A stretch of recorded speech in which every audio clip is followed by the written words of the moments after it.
Public ಟೈಮ್ಸ್ಗೆ ಸ್ವಾಗತ.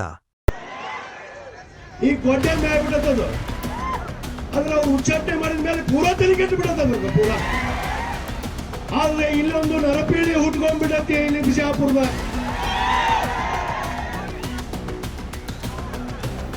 ಹಿಂದೂ का सर्वनाश करने आया ए बच्चा ए ಕೋಟೆಮ್ಮಿ. ಆದ್ರೆ ಈ ನಾಯಿಗೆ ಕೋಟೆಮ್ಮಿಗೆ ಮೆದುಳಿಗೆ ತಲೆ ಅಲ್ಲಿಗೆ ಕನೆಕ್ಷನೇ ಇಲ್ಲ. ಇದು ಲಿಂಗಾಯತ ಧರ್ಮದ ಹುಟ್ಟಕ ಅಯೋಗ್ಯನ ರಂಗ ಇದೆ. ಕಾಲ ದೂರ ಅಲ್ಲ, ಅವ್ರು ತಿರುಗಾಡಬಾರ್ದು. ಇವ ಅಪ್ಪಿ ತಪ್ಪಿ ಇಲ್ಲಿ ಹುಟ್ಟುಬಿಟ್ಟಲ್ಲ ಬಿಜಾಪುರದ. ಇವ ಅಲ್ಲಿ ಹುಟ್ಟಬೇಕಾಗಿತ್ತು ಬಾಳಾ ಸಾಹೇಬ್ ಠಾಕ್ರೆ ಮನೆಯಾಗ. ಆದ್ರೆ ಇಲ್ಲೊಂದು ಹೊಟ್ಟೆ ನರ್ಪೇಳಿ.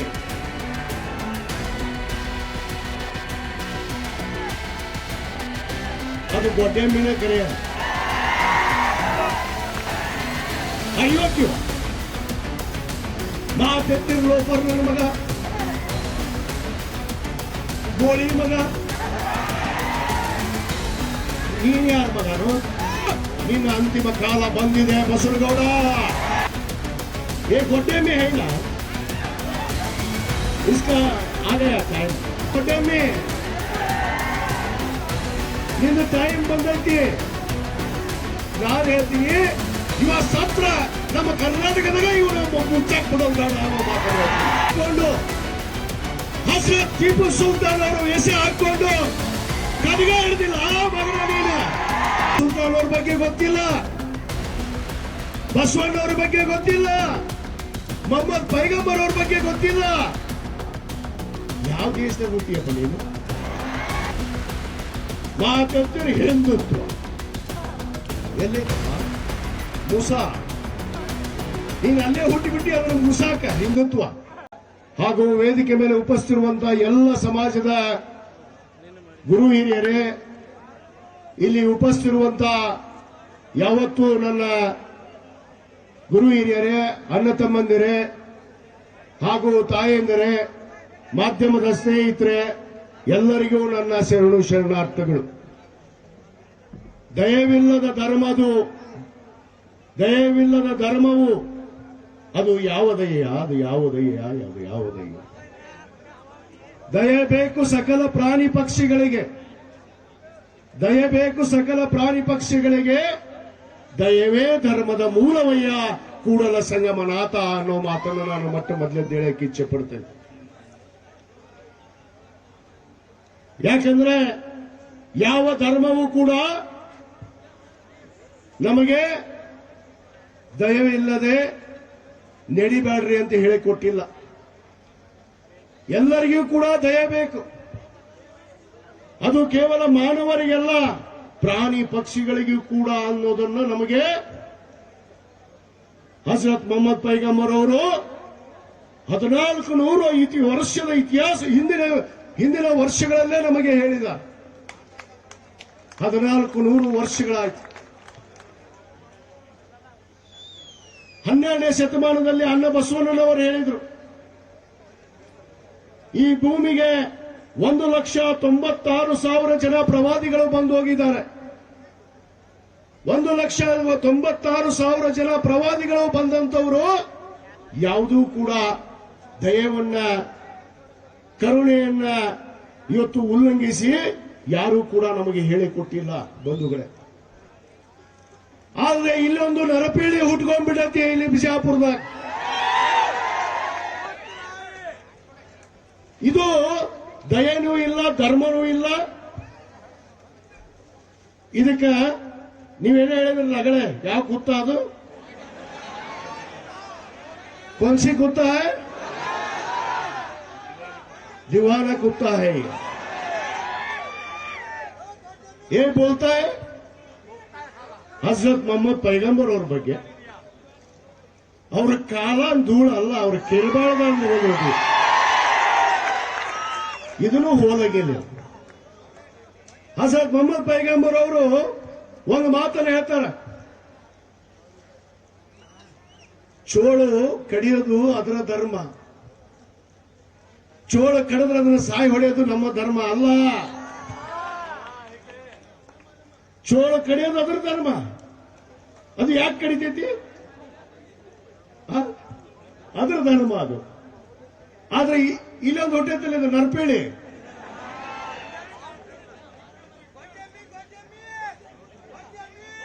ಅದು ಗೊಡ್ಡೆಮ್ಮಿನ ಕರೆ, ಅದು ಗೊಡ್ಡೆಮ್ಮಿನ ಕರೆ. ಸಹಿಸುವುದು, ಸಹನೆ ಉಳ್ಳವರು, ಅದು ಮಾನವ ಧರ್ಮ, ಬಹಳ ಶ್ರೇಷ್ಠ ಧರ್ಮ. ನಾವೆಲ್ಲರೂ ಮನುಷ್ಯರು, ಮಾನವೀಯತೆಯನ್ನು ಇಟ್ಕೊಂಡು ನಡೆಯುವಂತವ್ರು. ನಮಗೆ ವಿವೇಚನೆ ಕೊಟ್ಟಿದ್ದಾರೆ. ಆದ್ರೆ ಈ ನಾಯಿಗೆ, ಗೊಡ್ಡೆಮ್ಮಿಗೆ ಮೆದುಳಿಗೆ, ತಲೆಗೆ, ಅಲಿಗೆಗೆ ಕನೆಕ್ಷನೇ ಇಲ್ಲ. ಅದು ಹೋಗ್ಬಿಟ್ಟತಿ. ಈಗ ಮೊನ್ನೆ ಅವರು ಭಾರತೀಯ ಜನತಾ ಪಕ್ಷದವರು ಇದಕ್ಕೆ ಉಚ್ಚಾಟನೆ ಮಾಡಿಬಿಟ್ರಲ್ಲ, ಸ್ವಲ್ಪ ಅರ್ಧ ಮುರ್ಧ ತಲೆ ಕೆಟ್ಟು ಒದರ್ಕೊಂತ ನಡೆದಿತ್ತು ಚುನಾವಣೆ ಹೋದ್ರದಲ್ಲಿ. ಈ ಗೊಡ್ಡೆಮ್ಮೆ ಆಗ್ಬಿಟ್ಟದು. ಆದ್ರೆ ಅವ್ರು ಉಚ್ಚಾಟನೆ ಮಾಡಿದ ಮೇಲೆ ಪೂರಾ ತಲೆ ಕೆಟ್ಟು ಬಿಡತ್ತದ. ಪೂರಾ ತಲೆ ಕೆಟ್ಟು ಏನ್ ಬೇಕಾದ್ ಬಾಯಿಗೆ ಬಂದಿದ್ದು ಮಾತಾಡೋದು. ಇವ ಅಪ್ಪಿ ತಪ್ಪಿ ಇಲ್ಲಿ ಹುಟ್ಟುಬಿಟ್ಟಲ್ಲ ವಿಜಯಪುರದಾಗ.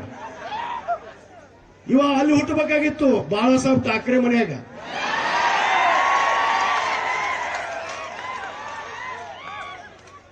ಹಿಂದೂ ಮೇವಾಡ ಅಂತದ್ದು. हिंदू का सर्वनाश करने आया ये बच्चा, ये गोड्डेम्मी.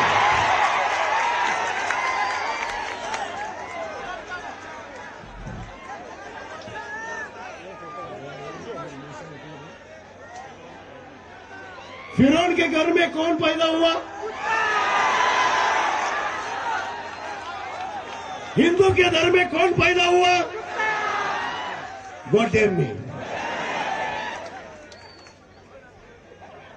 अल्ले फिरौन का मूसा पैदा हुआ. बसवाना के घर में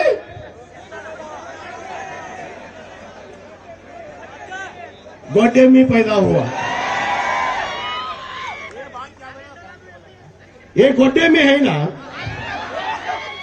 इसका आ गया टाइम, वक्त आ गया वक्त.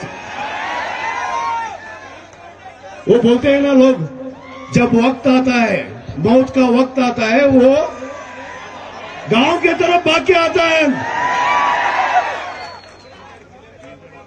भी गिदर का भी ಏನದು गिदर का मौत आता है ಅಂತ ಬಂದ್ಬಿಟ್ಟದ್ದು.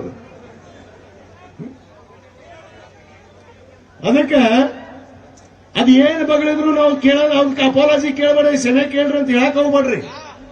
ಅದಕ್ಕೆ ಟೈಮ್ ಬಂದ್ಬಿಟ್ಟತಿ. ನಮಗೆ ನ್ಯಾಯ ಬೇಕು. ನಾವು ಭಾರತೀಯರು, ಎಲ್ಲ ಜಾತಿ ಧರ್ಮದವರು ನಾವು ಒಂದಾಗಿ ಹಿಡಿಬೇಕು. ಅದಕ್ಕೆ ಗೊತ್ತಿಲ್ಲ, ಈ ದೇಶದ ಸ್ವಾತಂತ್ರ್ಯಕ್ಕಾಗಿ ಮುಸ್ಲಿಂ ಜನಾಂಗ, ಅಲ್ಪಸಂಖ್ಯಾತ ಜನಾಂಗ ಎಷ್ಟು ಜನ ಶಹೀದ್ ಹೋದ್ರು ಅನ್ನೋದು ಏನಾದ್ರೂ ಅರಿವು ಐತೆ ಇದಕ್ಕೆ? ಇದು ಬಾಳಾ ಸಾಹೇಬ್ ಠಾಕ್ರೆ ಬಗ್ಗೆ ಮಾತಾಡತ್, ಅನ್ನ ಬಸವಣ್ಣನವ್ರ ಬಗ್ಗೆ ಮಾತಾಡತ್. ಅನ್ನ ಬಸವಣ್ಣನವರು ಹೊಳಿ ಹಾರಿದ್ರು ಅಂತ ಹೇಳ್ತಿದ್ದು. ಇದು ಲಿಂಗಾಯತ ಧರ್ಮದ ಹುಟ್ಟಕ ಅಯೋಗ್ಯನ ನಮಗ ಇವ, ಅಯೋಗ್ಯವ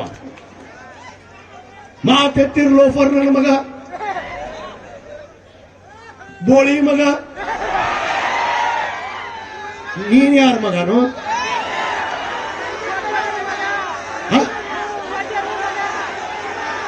ಮಾತೆತ್ತಿರಿ ಏನ್ರಿ ಮಾತು? ಒಂದು ಧರ್ಮದ ಬಗ್ಗೆ ಗೌರವ ಇಲ್ಲ. 12ನೇ ಶತಮಾನದ ಅನ್ನ ಬಸವಣ್ಣನವರು ಅವರು ಅಂತಿಮ ಕಾಲದಲ್ಲಿ ಇವತ್ತು ಎಲ್ಲ ಧರ್ಮೀಯರನ್ನ ಸಮಾನತೆಯನ್ನು ಕೊಟ್ಟು, ಇವತ್ತು ಎಲ್ಲರಿಗೂ ನ್ಯಾಯವನ್ನ ದೊರಕಿಸಿ, ಇವತ್ತು ಎಲ್ಲ ಧರ್ಮವನ್ನ ಸೈನ್ಯತೆಯನ್ನು ಹೊಂದ್ಕೋಬೇಕು ಅಂತೇಳಿ 12ನೇ ಶತಮಾನದಲ್ಲಿ ಅನ್ನ ಬಸವಣ್ಣನವರು ಹೇಳಿದ್ರು. ಅದೇ 1400 ವರ್ಷಗಳ ಹಿಂದೆ ಹಜರತ್ ಮೊಹಮ್ಮದ್ ಪೈಗಂಬರ್ ಅವರು ಹೇಳಿದ್ರು. ಇವತ್ತು ಅದನ್ನ ಮರೆತು ಧರ್ಮದ ಬಗ್ಗೆ ಗೌರವ ಇಲ್ಲ, ಯಾವ ಧರ್ಮದ ಬಗ್ಗೆನೂ ನಿಷ್ಠೆ ಇಲ್ಲ. ತನಗೇನು ಬಾಯಿಗೆ ಬರುತ್ತೆ ಅದನ್ನ ಬೊಗಳು ಬಿಡುದು. ಎಷ್ಟು ದಿವಸ ಬೊಗಳ್ತೀಯಪ್ಪ?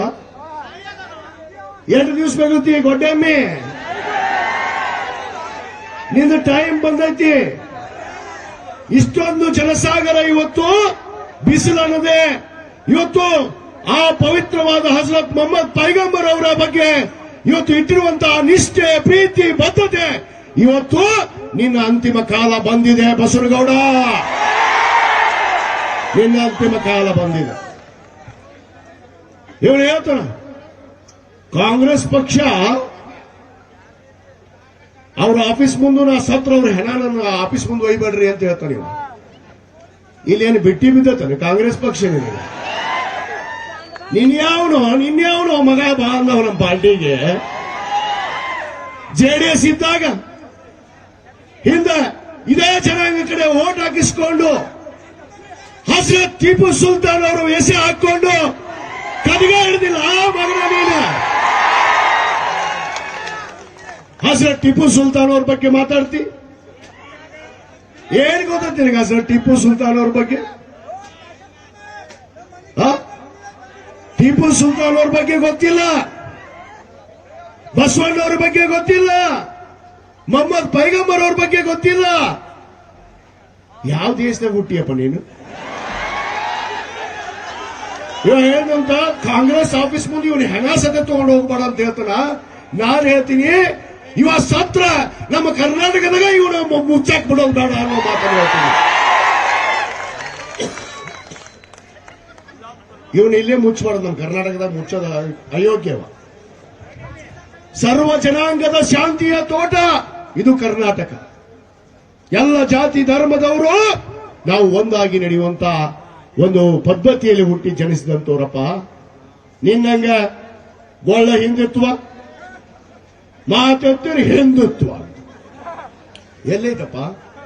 ಮುಸ ನೀನ್ ಅಲ್ಲೇ ಹುಟ್ಟಿಬಿಟ್ಟಿ ಅದನ್ನ ಮುಸಾಕ ಹಿಂದುತ್ವ. ಅದಕ್ಕೆ ನಿನಗೆ ಒತ್ತು ಹೊರಗೆ ಹಾಕ್ಯಾರ. ಈಗ ಇನ್ನೂ ನಾಚಿಕೆ ಇಲ್ಲ ನಿನಗ. ಮತ್ತೆ ಇದನ್ನು ಕಟ್ತಾನಂತೀವ, ಬದ್ನಿಕಾಯಿ ಕಟ್ಟ ನಿಂದ್ರು ಗಣಮಗನ ನೋಡ್ತೀವಿ. ನೀನು ಯಾವ ಪಾರ್ಟಿ ಇದ್ರೆ ಗೆದ್ದಿಯಲ್ಲ ಅವ್ರು ಹೊರಗೆ ಹಾಕ್ಯಾರಲ್ಲಪ್ಪ. ರಾಜೀನಾಮೆ ಕೊಡು, ಇವಾಗ ರಾಜೀನಾಮೆ ಕೊಡ್ಸಲ್ಲ. ಅಪಾಲಜಿ ಕೇಳೋದು, ಕ್ಷಮೆ ಕೇಳಂತ ಹೇಳೋದು ನಾವಂತ ಗಾಂಡುಗಳಲ್ಲ. ನೀನು ತಾಕತ್ತು ತಮ್ಮ ಇದ್ರ ರಾಜೀನಾಮೆ ಕೊಟ್ಟು ಇಲೆಕ್ಷನ್ ಬರೋ ಗಣಮಗನ ತೋರಿಸ್ತೀವಿ. ನಾವು ನಮ್ಮ ಹಮೀದ್ ಮುಷರಫ್ ಸಾಹೇಬ್ರಿಗೆ ಗೆಲ್ಲಿಸ್ಕೊಂಡ್ ಬರಲಿಲ್ಲ ಅಂದ್ರ ನಾವು ನಮ್ಮ ಅಪ್ಪಗ ಹುಟ್ಟಿಲ್ಲ. ನಾವು ನಮ್ಮ ಅಪ್ಪಗ ಹುಟ್ಟಿಲ್ಲ. 1,20,000 ಮುಸ್ಲಿಮರದಾರಂತ ಇವಾಗ ಗೆದ್ದು ಬರ್ತಾನಂತ.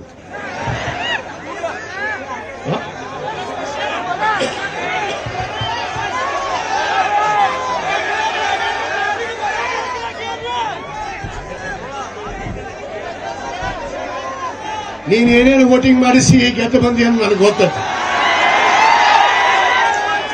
ಪಾಪ ಪವಿತ್ರವಾದ ಬಿಜಾಪುರ ನಗರವನ್ನ ಶಾಂತಿಯುತವಾಗಿ ಇಟ್ಟಂತವರು ಪುಣ್ಯಾತ್ಮರು ಆ ನಮ್ಮ ಪೂಜ್ಯರಾದಂತ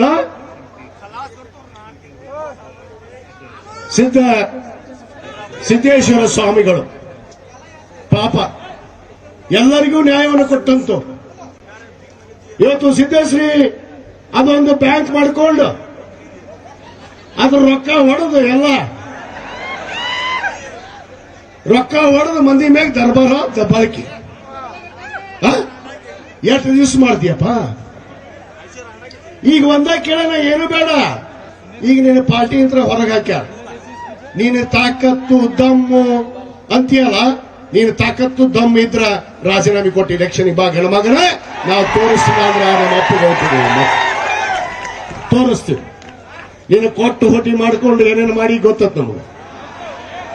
ಅದಕ್ಕೆ ಈ ಸಾರಿ ನಮ್ಮ ಪಾರ್ಟಿಯವರಿಗೆ ವಿನಂತಿ ಮಾಡ್ಕೊಂಡಿನಿ ನಾನು. ಇವತ್ತೇನಾದ್ರೂ ನಮಗೆಲ್ಲಾದ್ರೂ ಒಂದ್ ಕಡೆ ಅವಕಾಶ ಕೊಡೋದಾದ್ರ ಬಿಜಾಪುರ ಅಂದ್ರೆ ನಮ್ಮ ಅಖಂಡ ಜಿಲ್ಲೆ. ನಾನು ಬಿಜಾಪುರ ಜಿಲ್ಲೆದ, ನಮ್ಮ ಅಪ್ಪರು ಇಲ್ಲೇ ಉಸ್ತುವಾರಿ ಮಂತ್ರಿ ಆಗಿದ್ದು.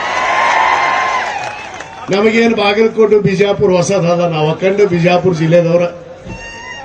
ನನಗೇನು ನಮ್ಮ ಪಾರ್ಟಿಯವ್ರಿಗೆ ಕೈ ಮುಗಿದು ವಿನಂತಿ ಮಾಡ್ಕೋತೀನಿ, ಈ ಇಲೆಕ್ಷನ್ ಮುಗಿಯೋವರೆಗೂ ನನ್ನ ಬಿಜಾಪುರದಾಗ ಬಿಡ್ರಿ. ಇವನ್ ತಾಕತ್ತ ಅಳಿದೆಲ್ಲ ತೋರ್ಸ್ತಾನೆ. ಒಂದು ಸುಮ್ಮನೆ ಮಾತಾಡೋದು, ಒಂದು ಧರ್ಮವನ್ನ ತಗೊಳ್ಳೋದು, ಇವತ್ತು ಧರ್ಮ ಏನೇ ಇಲ್ಲ ಇವ್ರದ್ದು ಮಾತಾಡಕ್. ಇವನಿಗೆ ಧರ್ಮನೇ ಇಲ್ಲ. ಸ್ವಂತದ ಲಿಂಗಾಯತ ಧರ್ಮದೊಳಗೆ ಹುಟ್ಟಿ ಲಿಂಗಾಯತ ಧರ್ಮದ ಗುರುಗಳನ್ನ ಇವತ್ತು ಬೈತಾನೆ. ಇವನಿಗೆ ನಾವಂತರೂ ಇವನು ಮನಸಾರೆ ನಾವು ಕಿತ್ತು ಹಾಕ್ಬಿಟ್ಟಿವಿ ಇವನ್ನ ನಮ್ಮ ಧರ್ಮದಿಂದ. ಇವನಿಗೆ ಅಯೋಗ್ಯ ಇವಾಗ ಯಾವ ಧರ್ಮದವೂ ಇರೋಕೆ ಲೈಕಿಲ್ಲ. ಅದಕ್ಕೆ ಬಂಧುಗಳೇ, ಇವತ್ತು ಲಕ್ಷಾಂತರ ಸಂಖ್ಯೆಯಲ್ಲಿ ತಾವು ಸೇರಿ ಇವತ್ತೇನು ನ್ಯಾಯ ಕೇಳಬೇಕು. ಇದು ಭಾರತೀಯರ ಹಕ್ಕು. ಡಾಕ್ಟರ್ ಬಾಬಾ ಸಾಹೇಬ್ ಅಂಬೇಡ್ಕರ್ ಅವರು ಕೊಟ್ಟಿರುವಂತಹ ಆ ಪವಿತ್ರವಾದ ಸಂವಿಧಾನದ ಅಡಿಯಲ್ಲಿ ನಡೆಯುವಂತ ಭಾರತೀಯರು ನಾವು, ಭಾರತೀಯ ಪ್ರಜೆಗಳು ನಾವು. ಇವತ್ತು ಸುಮ್ನೆ ಅಲ್ಲೆಲ್ಲೋ ದಾಳಿ ಆಯ್ತು ಕಾಶ್ಮೀರದಲ್ಲಿ. ಇವತ್ತು ನಮ್ಮ ಮುಖ್ಯಮಂತ್ರಿಗಳ ವಿರುದ್ಧ ಹೊಡ್ಕೋತಾರೆ.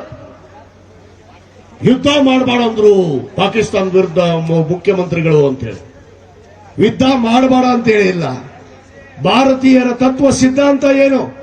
ಮಹಾತ್ಮ ಗಾಂಧೀಜಿಯವರು, ಮೌಲಾನಾ ಆಜಾದ್ ಅವರು ಈ ದೇಶಕ್ಕೆ ಸ್ವಾತಂತ್ರ್ಯವನ್ನು ತಂದುಕೊಟ್ಟು ಇವತ್ತು ತ್ಯಾಗ ಮತ್ತು ಬಲಿದಾನ ಶಾಂತಿಯಿಂದ ನಮಗೆ ಸ್ವಾತಂತ್ರ್ಯವನ್ನು ತಂದುಕೊಟ್ರು. ಅದರಲ್ಲಿ ಎಲ್ಲ ಜನಾಂಗದವರು ಹುತಾತ್ಮರಾದ್ರು, ಶಹೀದಾದ್ರು, ಜೀವವನ್ನು ಕೊಟ್ಟರು, ತ್ಯಾಗ ಕೊಟ್ಟರು. ಇವತ್ತು ಅಂತ ಒಂದು ದೇಶದಲ್ಲಿ ಜನಿಸಿದಂತ ನಾವೆಲ್ಲ ಒಂದೇ ತಂದೆ ತಾಯಿ ಮಕ್ಕಳಾಗಿ ನಡೆದು ತೋರಿಸ್ತೀವಿ ಅನ್ನೊಂದು ಮಾತನ್ನು ಕೂಡ ನಾನು ಈ ಸಂದರ್ಭದಲ್ಲಿ ಹೇಳಕ್ಕೆ ಇಚ್ಛೆ ಪಡ್ತೇನೆ. ಅದಕ್ಕೆ ಮಾನ್ಯ ಮುಖ್ಯಮಂತ್ರಿಗಳು ಹೇಳಿದ್ದು ಸಹನೆ, ಸಮಾಧಾನ, ಶಾಂತಿಯುತವಾಗಿ ಬಗೆಹರಿಸಿಕೊಳ್ಳೋದಕ್ಕೆ ಬಹಳ ಹಾದಿ ಅದಾವ. ಅದನ್ನ ಬಿಟ್ಟು ಯುದ್ಧ ಅಂತ ಯಾವ ಮಂದಿ ಇರ್ಲಾರ್ದು ನಾಲ್ಕು ಗುಡಿಸ್ಲಾ ಸುಟ್ಟು ಬಿಟ್ಟು 1971ರಾಗ ಶ್ರೀಮತಿ ಇಂದಿರಾ ಗಾಂಧಿ ಅವರು ವಾಜಪೇಯಿ ಅವರು ಹೇಳಿದ್ರು, ಅವರಿಗೆ ದುರ್ಗೆ, ಈ ದೇಶದ ದುರ್ಗಿ ಅಂತ ಹೇಳಿ ಹೆಸರು ಕೊಟ್ಟರು ವಾಜಪೇಯಿ, ಸನ್ಮಾನ್ಯ ಅಟಲ್ ಬಿಹಾರಿ ವಾಜಪೇಯಿ ಅವರು. ಅವತ್ತೇ ಇದೇ ಪಾಕಿಸ್ತಾನದ ವಿರುದ್ಧ ಯುದ್ಧ ಮಾಡಿ 93,000 ಜನನ್ನ ಇವತ್ತು ಬಂದಿ ಮಾಡಿ ಲಾಹೋರ್ದಲ್ಲಿ ಯುದ್ಧ ನಡೆದಿದ್ದು ಮರ್ತ್ವ. ಈ ದೇಶಕ್ಕಾಗಿ ಯುದ್ಧ ನಡೀತು. ಇವತ್ತು 2 ಹೋಳ ಮಾಡಿದಂತ ಶ್ರೀಮತಿ ಇಂದಿರಾ ಗಾಂಧಿ ಅವರು ಇವತ್ತು ನಾಟಕ ಯಾವ ಮಂದಿ ಇಲ್ಲಾರ್ದು ಗುಡಿಸ್ಲಾ ಉಡೀಸ್ ಅಂತ ಆ ಟಿವಿ ಅವರು ಹೊಯ್ಕೊಳಕ್ ಕುಂತು ಬಿಡ್ರ. ಉಡೀಸ್ ಸರ್, ಎಷ್ಟು ಮಂದಿಗೆ ಚಾಯ್ ಹೊಡೆದ್ರಪ್ಪ? ಎಷ್ಟು ಮಂದಿಗೆ ಇವತ್ತು ನ್ಯಾಯ ಕೊಟ್ರಿ? ಪಾಪ 27 ಜನ ಕುಟುಂಬ. ಇವತ್ತು ಅಲ್ಲಿ ಸೆಕ್ಯೂರಿಟಿ ಇಲ್ಲ. ನಿಮಗೆ ಗೊತ್ತೈತಿ 2019 ಪೂರ್ವದಲ್ಲಿ ಏನು 350 ಕೆಜಿ RDX ಇವತ್ತು ನಮ್ಮ ದೇಶದ ಒಳಗೆ ಬಂದು ಅಷ್ಟೊಂದು ಯೋಧರು ಸತ್ರಲ್ಲ. ಪುಲ್ವಾಮಾ ದಾಳಿ ಆಯ್ತಲ್ಲ, ಅದನ್ನು ಬಿಟ್ರ ಅಲ್ಲಿ ಅದ್ರ ದಿನ ತನಿಖೆನೇ ಇಲ್ಲ. ಅದು ಏನಾಯ್ತು, ಯಾಕೆ ಸತ್ರು, ಹೆಂಗ ಬಂತು RDX ನಮ್ಮ ದೇಶದಲ್ಲಿ 350 ಕೆಜಿ ಅನ್ನೋದು ಇದು ಯಾರಿಗೂ ಗೊತ್ತಿಲ್ಲ. ಇವತ್ತು ಸುಮ್ಮನೆ ಮುಖ್ಯಮಂತ್ರಿಗೆ ಹೇಳಿದ ತಕ್ಷಣ ಅವ್ರಿಗೆ ಏನನ್ನೋದು ಅವ್ರಿಗೆ ಹೆಸರಿಟ್ಟರ ಒಂದು ಪಾಕಿಸ್ತಾನ ಏಜೆಂಟ್ ಅಂತ ಹೇಳಿ. ಇವನೇ ಅಂದಾನ ಪಾಕಿಸ್ತಾನ ಏಜೆಂಟ್ ಅಂತ. ನೀ ಯಾ ಏಜೆಂಟು? ನೀ ಯಾ ಏಜೆಂಟ್? ಚಕ್ಕ ಏಜೆಂಟ? ಯಾವ ಏಜೆಂಟ್? ಓಬಿ ಅದು ಆಗೈತೆ. ಅದಕ್ಕೆ ಮುಂದುವರೆದು ಏನಿಟ್ಟಿದ್ದೆ ಅಂದ್ರೆ ಗೊಡ್ಡೆಮ್ಮಿ ಅಂದ್ರೆ ಹಾಲು ಹೆಂಡಾಗಿಲ್ಲ, ಅದು ಗೊಬ್ಬು ಆಗೋದು, ಅದಕ್ಕೆ ಗೊಡ್ಡೆಮ್ಮಿ ಅಂತ. ಅದಕ್ಕೆ ಬಂಧುಗಳೇ, ತಾವು ದಿತಿಗೆಡೋದು ಬೇಡ, ನಾವು ನಮ್ಮ ಮನಸ್ಸನ್ನು ಹೊಡ್ಕೊಂಡು ನಡೆಯೋರು ಬೇಡ. ನಾವು ಭಾರತೀಯರು ಸಹನ ಉಳ್ಳವರ ಶಕ್ತಿ, ನಮ್ಮ ಶಾಂತಿ, ಸಮಾಧಾನ, ತ್ಯಾಗ, ಬಲಿದಾನ ನಮ್ಮ ರಕ್ತದಲ್ಲೇ ಐತಿ. ಆ ರಕ್ತದಲ್ಲಿರುವಂತಹ ತ್ಯಾಗ ಬಲಿದಾನವನ್ನ ನಾವೆಲ್ಲರೂ ಒಗ್ಗಟ್ಟಾಗಿ ದೇಶವನ್ನು ಕಟ್ಟಾನ. ಯಾವ ಪಾಕಿಸ್ತಾನ ಬರಲಿ, ಬೇಕಾದ ದೇಶ ಬರಲಿ, ಆ ಯುದ್ಧ ಮಾಡುವಂತ ಶಕ್ತಿ ಭಾರತೀಯರಲ್ಲಿ ಐತಿ. ಅದು ಸಂದರ್ಭ ಬಂದಾಗ ನಾವು ತೋರಿಸುವಂತವ್ರು ಆಗೋಣ. ಅದು ಬಿಟ್ಟು ಈ ನಾಯಿಗಳು ಬಗಳೋದಕ್ಕೆ ನಾವೆಲ್ಲ ಗೌರವ ಕೊಡೋದು ಬೇಡ. ಇವತ್ತೇನು ತಾವು ಇಷ್ಟೊಂದು ಮನಸ್ಸಿನೊಂದು ಇವತ್ತು ಹಜರತ್ ಮೊಹಮ್ಮದ್ ಪೈಗಂಬರ್ ಅವರ ಬಗ್ಗೆ ಇವತ್ತು ಮಾತಾಡಿದಂತವರಿಗೆ ಉತ್ತರ ಕೊಡುವಂತಹ ಸಂದರ್ಭ ನಮಗೆ ಬಂದಿದೆ. ಆ ಉತ್ತರವನ್ನ ಖಡ್ಗ ಹಿಡ್ಕೊಂಡಲ್ಲ, ಓಟು ಮುಖಾಂತರ ತೋರ್ಸಾನ. ಓಟು ಮುಖಾಂತರ ಅದಕ್ಕೆ ರೆಡಿ ಆಗ್ರಿ. ಬರುತ್ತೆ, ಏನೇ ಈಗ ಬರಲ್ಲ ಅಂದ್ರೆ ಇನ್ನ 2 ವರ್ಷಕ್ಕೆ ಬರುತ್ತೆ, 28ಕ್ಕೆ. ಅವಾಗ ಮತ್ತೆ ನಾವು ಬಂದೇ ಬರ್ತೀವಿ ಅನ್ನೋದನ್ನ ನಾವು ತೋರಿಸೋಣ. ಇದೇ ಬಿಜಾಪುರ ನಗರದಲ್ಲೇ ನಾವು ಮತ್ತೆ ಬರ್ತೀವಿ, ಬಂದೇ ಬರ್ತೀವಿ. ಅದಕ್ಕೆ ಬಂಧುಗಳೇ, ಹೆಚ್ಚಿಗೆ ಸಮಯ ತೆಗೆದುಕೊಳ್ಳೋದ ತಾವೆಲ್ಲ ಬಿಸಿಲಾಗಿ ನಿಂತೀರಿ ಪಾಪ. ಯಾಕಂದ್ರೆ ಇಷ್ಟೊತ್ತು ತಾವು ಕಾಯ್ದು ನನ್ನನ್ನ ಹಮೀದ್ ಮುಷರಫ್ ಸಾಹೇಬರು ಸ್ವತಃ ಬಂದು ನಮ್ಮನ್ನೆಲ್ಲ ಬರಮಾಡ್ಕೊಂಡ್ರು. ಬಹುತೇಕ ಬಂಧುಗಳೇ, ನಮ್ಮನ್ನ ನಿಮ್ಮನ್ನ ಹೊಡೆಯೋದಕ್ಕೆ ಯಾರಿಂತರೂ ಸಾಧ್ಯ ಇಲ್ಲ. ಆ ಹೊಡೆಯುವಂತ ಕೈಗಳಿಗೆ, ಹೊಡೆಯುವಂತ ಮನಸ್ಸುಗಳಿಗೆ ಆ ಭಗವಂತ ಖಂಡಿತವಾಗಿ ಶಿಕ್ಷೆ ಕೊಡ್ತಾನೆ ಅನ್ನೋದು ನನಗೆ ವಿಶ್ವಾಸ ಇದೆ. ಆ ಭಗವಂತನ ಮೇಲೆ, ಆ ಅಲ್ಲಾಹನ ಮೇಲೆ ನಾವು ಬಹಳ ದೃಢವಾದ ವಿಶ್ವಾಸ, ನಂಬಿಕೆಯನ್ನು ಇಡೋಣ. ಖಂಡಿತವಾಗಿ ಯಾರೇ ತಪ್ಪು ಮಾಡಿದ್ರು ಕೂಡ ಆ ಶಿಕ್ಷೆ ಸಿಕ್ಕೇ ಸಿಗುತ್ತೆ. ಅದಕ್ಕೆ ನಾವು ಕಾಯ್ದು ನೋಡೋಣ ಅನ್ನೋ ಮಾತನ್ನು ಹೇಳ್ತಾ, ಇವತ್ತೇನು ನಮ್ಮ ಎಲ್ಲ ತನ್ವೀರ್ ಹಾಸ್ಮಿ ಗುರುಗಳ ಆದ್ಯವಾಗಿ ಎಲ್ಲ ಧರ್ಮ ಗುರುಗಳ ಒಂದು ಪವಿತ್ರವಾದ ವೇದಿಕೆಯಲ್ಲಿ ಇವತ್ತು ಅವರು ಮಾತಾಡಿದ್ದು ತಪ್ಪು. ಆ ತಪ್ಪಿಗೆ ಅವರು ಶಿಕ್ಷೆ ಅನುಭವಿಸ್ತಾರೆ. ಅದಕ್ಕೆ ಸಮಯ ಕಾಯೋಣ ಬಂಧುಗಳೇ, ಸಮಯ ತಕ್ಕ ನಾವು ನಡೆದು ತೋರ್ಸೋಣ ಅನ್ನೋ ಮಾತನ್ನ ಕೊನೆಯದಾಗಿ ಈ ಸಂದರ್ಭದಲ್ಲಿ ಹೇಳಿ, ಇವತ್ತೇನು ನನ್ನನ್ನ ಇಷ್ಟೊಂದು ಪ್ರೀತಿ ವಿಶ್ವಾಸದಿಂದ ತಾವೆಲ್ಲ ಬರಮಾಡಿಕೊಂಡು ಇಲ್ಲಿ ಮಾತಾಡಕ್ಕೆ ಅವಕಾಶ ಕೊಟ್ಟಿದ್ದೀರಿ. ತಮಗೆ ಅನಂತ ಅನಂತ ಕೋಟಿ ಕೋಟಿ ಧನ್ಯವಾದಗಳನ್ನ ಅರ್ಪಿಸಿ, ನಿಮ್ಮ ಜೊತೆಗೆ ನನ್ನ ಉಸಿರಿರೋವರೆಗೂ ನಾನು ಒಂದು ಮಾತನ್ನು ಇಲ್ಲಿ ಕೊಟ್ಟು ಹೋಗ್ತೀನಿ ಬಂಧುಗಳೇ, ನೆನಪಿಟ್ಟುಕೊಡ್ರಿ. ನನ್ನ ಉಸಿರು ಇರೋವರೆಗೂ ನಾನು ಎಲ್ಲ ಧರ್ಮೀಯರ ಜೊತೆಗೆ, ಹಜರತ್ ಮೊಹಮ್ಮದ್ ಪೈಗಂಬರ್ ಅವರ ಜೊತೆಗೆ, ಹಜರತ್ ಟಿಪ್ಪು ಸುಲ್ತಾನ್ ಅವರ ಜೊತೆಗೆ, ಇವತ್ತು ಬಸವಣ್ಣ ಅವರ ಜೊತೆಗೆ, ಎಲ್ಲ ಧರ್ಮೀಯವರ ಜೊತೆಗೆ ನಾವು ಒಂದಾಗಿ ನಡೆಯೋಣ ಅನ್ನೋ ಮಾತನ್ನ ಹೇಳಿ ತಮಗೆಲ್ಲರಿಗೂ ಮತ್ತೊಮ್ಮೆ ಧನ್ಯವಾದ ಅರ್ಪಿಸಿ ನನ್ನ ಎರಡು ಮಾತನ್ನು ಮುಗಿಸ್ತೇನೆ. ಜೈ ಹಿಂದ್, ಜೈ ಕರ್ನಾಟಕ.